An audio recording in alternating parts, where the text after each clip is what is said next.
Welcome to Life Happens, where Texans come to protect their legacy and prepare for the second half of life. Join your host, attorney Kim Hegwood of Your Legacy Legal Care, and our weekly guest as we navigate the challenges that emerge as life happens. Now here's your host, Kim Hegwood. Good morning and welcome to Life Happens with me, Kim Hegwood, and my very special guest today is Christine Catoggio. Good morning. Good morning. And so Christine is a strategic life planner. So we're going to talk about redefining retirement and embracing the new age of retirement. And so I guess that kind of, like when you have a title like that, it kind of almost gives you the first question, and is what's different about retirement today than when our parents were retiring? Well, so much has changed in the world of retirement. We all grew up with our parents' vision of retirement, expecting that we would work, get our gold watch, and, live out the rest of our lives and happily ever after, traveling and enjoying life. And today we are living longer. And I think that's probably the biggest change. There's a lot of other changes regarding economics and so many other world changes. But ultimately, it's because we're living longer. And so many of us post-retirement are living for another 20 or 30 years. And so the question becomes, what do we do with the rest of our life? How do we spend our time? How do we have a fulfilling life? And that's really ultimately what the redefining is about. It's figuring all of that out and, what we want the rest of our life to look like. I call it the next act. What's your next act? I can appreciate that. I tell clients, I'm like, okay, if you finally retired now, what are you going to be doing for fun? We want to know what your fun plans are, And so, but when you're talking about the fact that retired, but we may live another 20 or 30 years, and so you're talking about a lot of finances, in that aspect. And so, how do you plan and to make sure that, to be honest with you, that the money doesn't run out? Well, that's a huge part of the planning for retirement. And that is really what most people think about, that they prioritize, which obviously it's probably one of the most important things, that we plan for the financial aspects. How are we going to sustain ourselves for these additional 20 or 30 years? But in addition to the financial aspects, there's so many other areas that need to be considered. And there are things about how are we going to live? How are we going to spend our time? How are we going to fulfill our life? What is that going to embrace? I've spoken to a number of different people, and I always hear, well, I'm going to travel and I'm going to do, spend time with the grandkids. Well, that's all great stuff. And it's wonderful to have the opportunity to do that. But what does that do for your life? What does that do for you? What does that do for you personally? Those are short-term things that we all want to incorporate into our retirement, and rightfully so. It's also a time to relax and enjoy, but we also need to think about, this is a long span. I often think about I never saw my parents retire. My father was a city worker. He retired. He went into business. Then my parents moved to Florida, and my father ran for a councilman and mayor. And so I never saw that. But I did see that their life was very filled.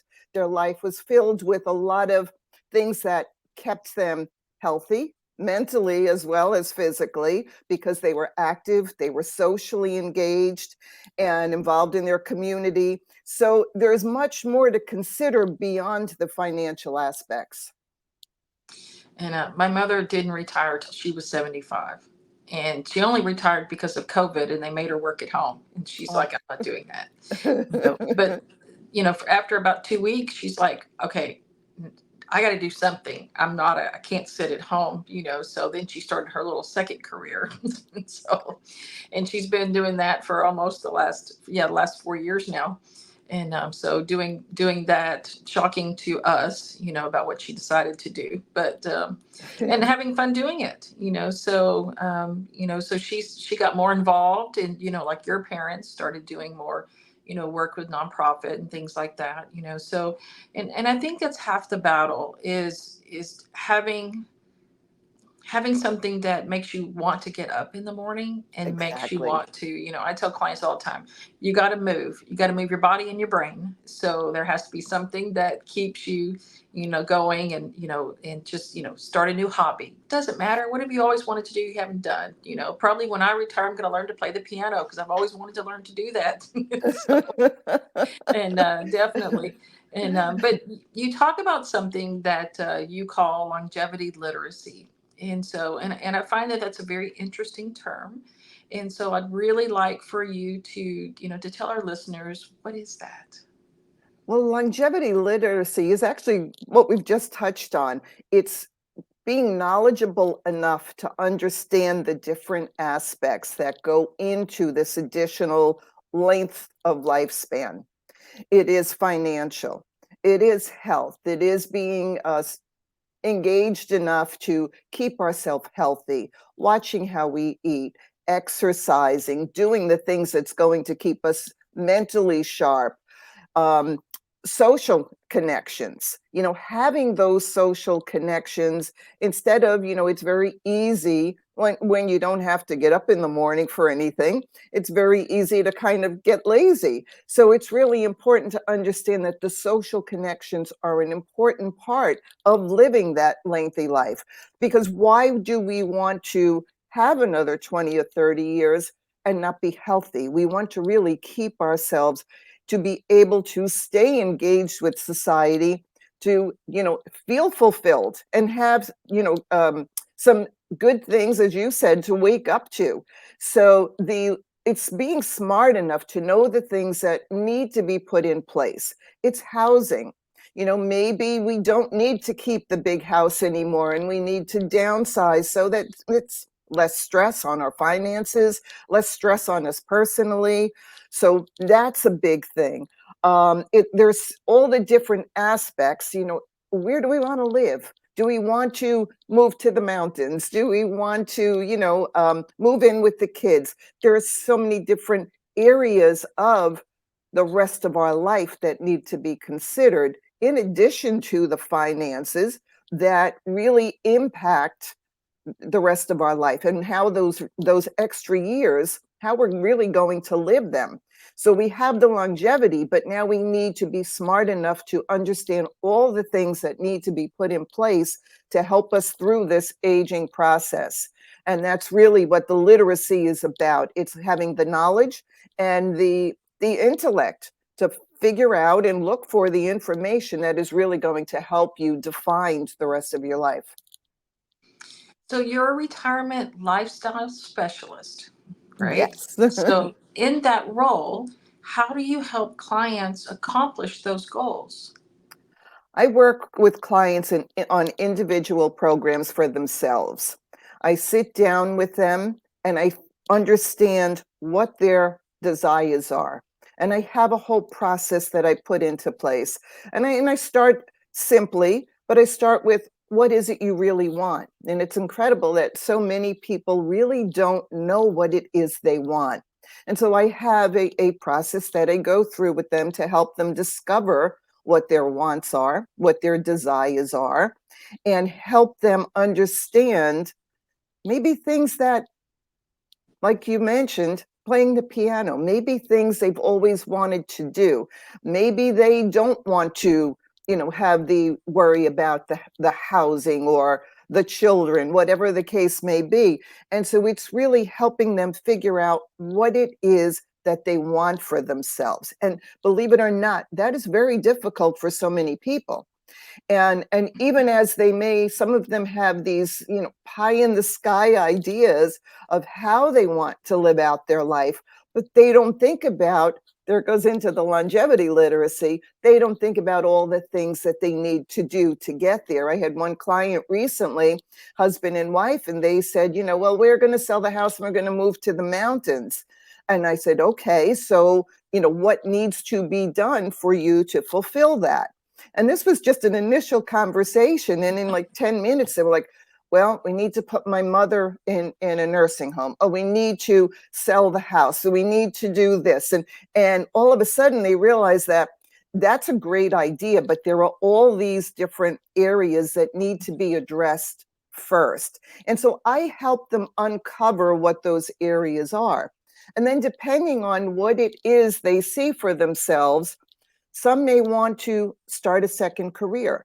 Some may want to open a business. So some may just want to continue working. So I go through a process with them to help uncover what it is, from everything from their talents and their wisdom and experience, how that can be utilized if that's something that they want to do, and ways that they can really create a new life for themselves. And many people do. There are many people 80 plus that are still starting new ventures and creating a new life for themselves. That's where the next act comes in. It's, create something new. And so I really help uncover that with them. And it's a process. It's a coaching process. It's an unraveling. But I have a number of different ways that I can do that with them. So for me, I have my business that I love, can't imagine not doing it, Mhm. but then I think, okay, well, maybe one day this, I really, don't want to do it anymore, and so what happens to those people that you're not sure what the next chapter is? Well, there again, it's a process. It's an uncovering of their wishes and desires. And through a lot of the things that I do with them and the exercises that I do with them, I often get the ahas, the light bulb goes off.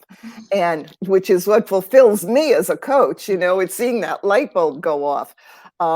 Because for many people, they don't think about all the talents and abilities that they bring to the table at this stage of life. And a big part of that, and I often refer to this when I do presentations, is that when I went back to school later on in life to finish getting my college degree, because I had raised my family, and now at 47 years old, I wanted to get my degree. And one of the things that intrigued me at that point was that I was able to get college credits for my life experience. And that included being, PTA parent and all of those type of things, because we were able to uncover the experience and how that can be related to other things. And so that was a big thing that I learned from myself. And so this, one of the things I help with my clients do is to look at what you've done before. What can we relate that to? We start looking at the things you want to do and the things that excite you. And how can we relate all of those talents and abilities, your past experiences, your past work experiences, and how can we put that all together to bring your life to the table, get you excited about something? And that's when, as I said, the light bulbs go off and people like, I always wanted to do this, but I didn't think I knew enough about it. Well, that job that you had, you have certain experiences that bring you to this. I mean, I look back at my own life experiences and I wonder sometimes how I got to where I am. But but I was in hospitality most of my life. And so some things are just a natural segue that we really don't notice until we start to uncover all of the things that we do have, the talents and abilities that we do have and bring to the table. Perfect. And so definitely, so if somebody, probably like me later on, wants to hire you to do this kind of planning for them, so how do they find you? They can find me on all social media. I am on LinkedIn, and my website, which is www.successfullifetransitions.com. They can call me at 561-929-1195. I'm always available. And those are the best ways to reach out to me. Perfect. This has been really, really good. And I appreciate you being on the show today. And we look forward to having you on again soon. Thank you so much. It's been a pleasure. Thanks for tuning in to this week's episode of Life Happens with Kim Hegwood. Be sure to tune in every Thursday at 10 a.m. wherever you listen to your podcasts as we navigate through the challenges that emerge as life happens. The content of this podcast does not establish an attorney-client relationship or constitute attorney-client privilege, legal, medical, financial, or any other professional advice.